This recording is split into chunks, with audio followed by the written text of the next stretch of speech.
குழந்தை கல்யாணம் ஆகாதவங்களுக்கெல்லாம் திருமணமாகணும், ஆன குழந்தைங்களுக்கெல்லாம் புத்திர சந்தான பரிபூர்ணமாக கிடைக்கணும், துர்க்கை அம்மனோட அருள் பரிபூர்ணமாக கிடைக்கணும், கேது பகவான் மூலியமாக நமக்கு அரசாங்க ரீதியாக உள்ள பிரச்சனைகளாக நிவர்த்தியாகணும், குலதெய்வத்தினுடைய அருள் பரிபூர்ணமாக கிடைக்கணும், நம்மளுடைய புத்தி கூர்மை நல்ல ஒரு தர்மம் ஞானம் வைராக்கியம் ஒரு தர்ம சிந்தனையை கொடுக்கணும் ராகு கேது பகவான் மூலியமாக.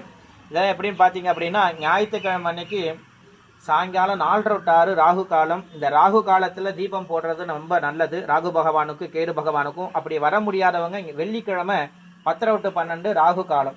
இந்த டைமில் ராகு பகவானுக்கு கேது பகவானுக்கும் தாராளமாக நெய் தீபமோ எண்ணெய் தீபமோ உங்களால் முடிஞ்சதை தாராளமாக ஏற்றி வைக்கலாம்.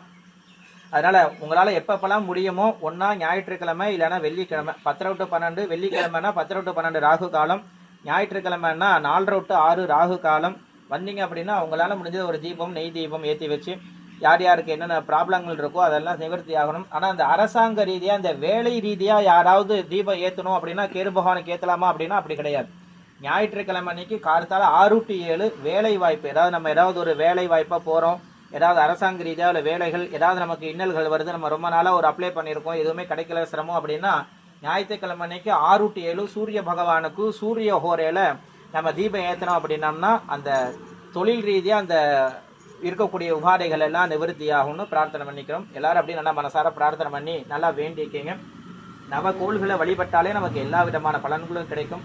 சூரிய பகவான் பார்த்தீங்க அப்படின்னா தகப்பனார் வழி முன்னோர்கள் பலனை கொடுக்கக்கூடியவர். அதனால தான் அமாவாசை அன்னைக்கு சூரிய பகவானை பார்த்து நமஸ்காரம் பண்ணுறது.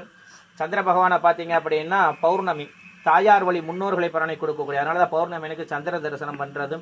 செவ்வாய் பகவானை பார்த்தீங்கன்னா அப்படி ஒவ்வொரு தெய்வங்களும் நமக்கு ஒவ்வொரு விதமான பலனை கொடுக்கக்கூடியவர். நம்ம கோள்கள் நம்ம மனசார பிரார்த்தனை பண்ணிட்டு எல்லோருக்கும் எல்லா விதமான சௌகரியமும் பரிபூர்ணமாக கொடுக்கணும்னு பிரார்த்தனை பண்ணிக்கோங்க. தீபாரணை வாங்கிட்டு எல்லாரும் 1 சுத்து இல்லைன்னா 3 சுத்து இல்லைன்னா 7 சுத்து உங்களால் எவ்வளோ பிரதட்சணம் பண்ண முடியுமோ பிரதட்சணம் பண்ணுங்க.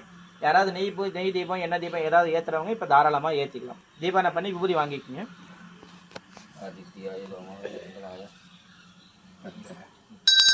ஆதித்யாய சோமாய